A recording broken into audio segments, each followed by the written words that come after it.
Next up is the David Kaplan Award for Best TV Spot News, and it's sponsored by ABC News. It takes us again to Cairo.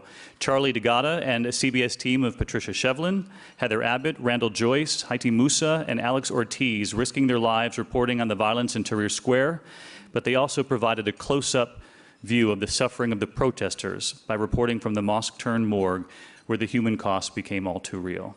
Charlie DeGatta is here from the CBS London Bureau and to accept the award tonight.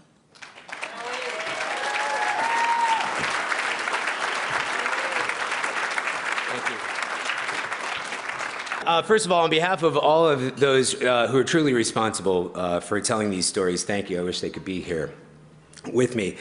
As we mentioned, even in the measure of modern Egypt, when the crackdown came, it was brutal and it was vicious. We had heard that hundreds of bodies were piling up at the city's mosques, and the relatives weren't allowed to take them out unless they had agreed that the victims had died from natural causes. We needed to find this out for ourselves. It was there that we met an Egyptian American from Tampa, luckily for us. He had gone to Egypt a few days earlier to attend a wedding with his whole family. His younger brother was at the wedding, and now he was lying dead in the mosque. Now, he was furious at the idea that he would have to sign something that said that his brother had died of natural causes, and he showed us his brother under the sheet, pulled back the sheet to show that there was a sniper wound that went straight through his neck and killed him.